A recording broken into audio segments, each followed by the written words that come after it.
WarNow.org, The War and Peace Report. I'm Amy Goodman. A senior State Department official, George Kent, told impeachment investigators that President Trump's personal attorney, Rudy Giuliani, carried out a campaign of lies to smear U.S. Ambassador to Ukraine, Marie Yovanovitch, before she was abruptly recalled from her post in May. That's according to a full transcript of Kent's closed-door testimony released Thursday. Kent is slated to testify next Wednesday on the first day of televised hearings in the impeachment inquiry into whether President Trump withheld military aid from Ukraine in order to pressure the Ukrainian president to investigate Trump's political rival, Joe Biden, and his son. The New York Times reports Ukrainian President Volodymyr Zelensky was prepared to bow to Trump's demands and was planning to announce the investigations in an interview with CNN on September 13th. But only days before the scheduled interview, the Trump administration released the $400 million in aid after news about the freeze leaked, sparing the Ukrainian president from having to announce the investigation. The United States and China are pledging that an initial trade deal would remove some tariffs in a move that could de-escalate the ongoing trade war between the two countries. The initial trade deal has not yet been finalized. Since taking office, President Trump has levied tariffs on $360 billion worth of Chinese goods. A midnight self-massacre. That was the plan hatched by some senior Trump administration officials who considered resigning en masse last year to sound the alarm about Trump's conduct. They ultimately rejected the idea over concerns it would further destabilize the government. The aborted warning is one of a series of revelations in a forthcoming book titled A Warning. Its author is an anonymous senior official within the Trump administration who published an anonymous op-ed in the New York Times last year headlined, "I am part of the resistance inside the Trump administration." In the book, the author describes senior officials waking up and trying to respond to Trump's overnight Twitter announcements, writing, quote, "It's like showing up at the nursing home at daybreak to find your elderly uncle running pantsless across the courtyard and cursing loudly about the cafeteria food as worried attendants tried to catch him. You're stunned, amused, and embarrassed all at the same time. Only your uncle probably wouldn't do it every single day. His words aren't broadcast to the public, and he doesn't have to lead the U.S. government once he puts his pants on," unquote.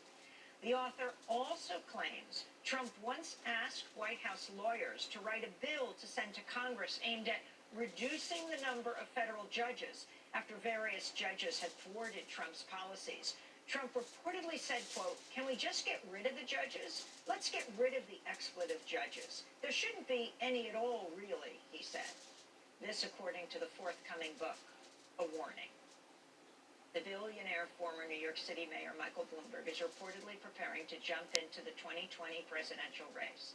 The New York Times reports Bloomberg has sent staffers to Alabama to gather signatures in order to qualify him for the primary. His possible 2020 bid comes as he's reportedly skeptical that former Vice President Joe Biden can beat out his progressive challengers, Massachusetts Senator Elizabeth Warren and Vermont Senator Bernie Sanders in the Democratic primary.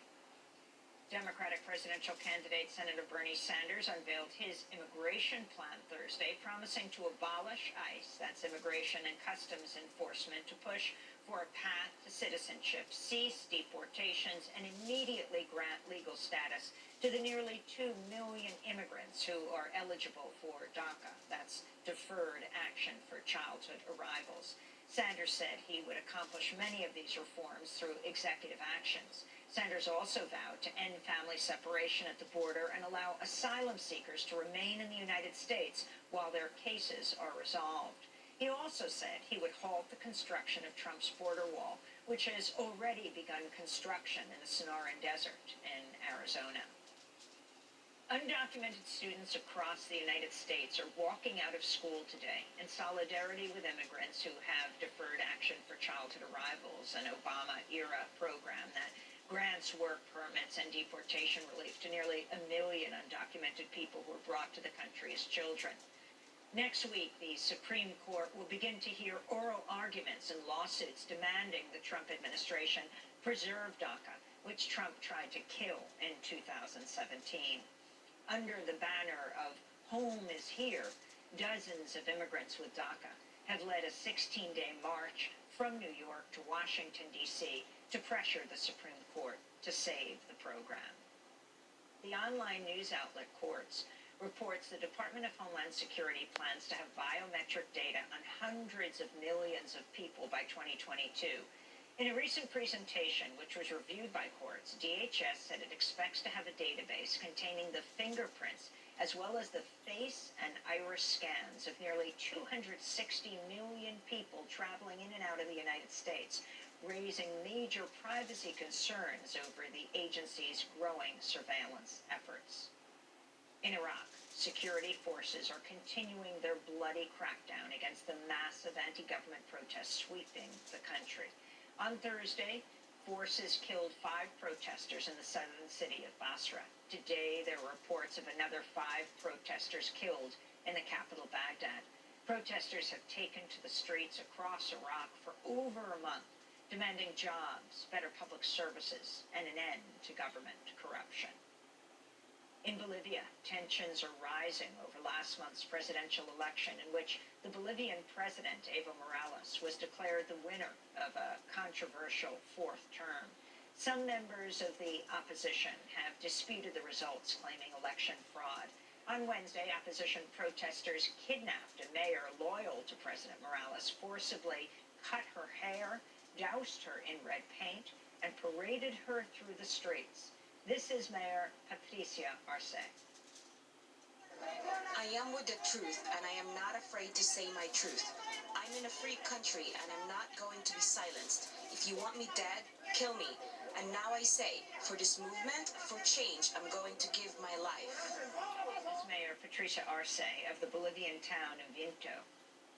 Anti-government demonstrators and anti-government demonstrations also have been growing in the capital La Paz. This is Marco Pomare. If our democracy is still trampled over, then we will not leave La Paz without removing from the government palace those who are killing us, those who are assaulting us, those who are persecuting us. Brazil has sided with the United States for the first time in choosing not to condemn the U.S. embargo against Cuba during the annual United Nations resolution vote Thursday. The UN General Assembly still voted overwhelmingly to condemn the U.S. embargo, with 187 out of 193 countries voting against the United States. This is Cuban Foreign Minister Bruno Rodriguez. El bloqueo provoca daños humanitarios. The blockade has caused incalculable humanitarian damages. It is a flagrant, massive, and systematic violation of human rights. It qualifies as an act of genocide under Articles 2B and C of the Convention of the Prevention and Punishment of the Crime of Genocide, adopted in 1948. There is not one single family that has not suffered the consequences of this. In Brazil, former President Luiz Inácio Lula da Silva could be freed from prison following a Brazilian Supreme Court ruling to end the mandatory imprisonment of people convicted of a crime who have lost their first appeal. The ruling restores a previous policy that allows people convicted of a crime to exhaust all of their appeal options before being sent to prison. In addition to Lula, the Supreme Court's decision could help free some 5,000 prisoners who are still appealing their convictions. Meanwhile, a far-right Brazilian journalist tried to punch Pulitzer Prize-winning journalist, co-founder of The Intercept, Glenn Greenwald, after a heated argument during the live taping of a radio show. The far-right journalist, Augusto Nunes, had previously made insulting comments about Greenwald's family. In Hong Kong, a student has died from injuries sustained after he fell during a clash between student protesters and police earlier this week. The death of Cho Tzu-lok has sparked widespread anger among student protesters, whose demonstrations have rocked Hong Kong. This is Hong Kong activist Joshua Wong. We mourn together, and we urge Hong Kong people wear black t-shirt together today and tomorrow to show our solidarity and unity. And now is the time for the government to set up the independent investigation on the clash. We need to know and seek for truth and justice, and which is really insane and unreasonable for how the government allowed the police attempt to murder Hong Kong people, which proved that reform the police force is a must. And in New York City, longtime immigration activist Marco Saavedra attended his final asylum hearing on Thursday, in which he argued his life would be at risk if he were sent to Mexico. The immigration judge overseeing Saavedra's case will have a final decision by January 17th, 2020. Saavedra has been living in the United States since he was 3 years old. He's been involved in several high-profile immigration actions. In 2012, he purposely got himself arrested by federal authorities in order to infiltrate the GEO Group's for-profit immigration jail in Florida, the Broward Transitional Center, and investigate allegations of human rights abuses inside the secretive facility. In 2013, Marco Saavedra self-deported to Mexico with 8 other Dreamers to protest the separation of immigrant families under the Obama administration. To see our full interview with Marco Saavedra before his final asylum hearing this week, go to democracynow.org. And those are some of the headlines. This is Democracy Now!, democracynow.org, The War and Peace Report. I'm Amy Goodman.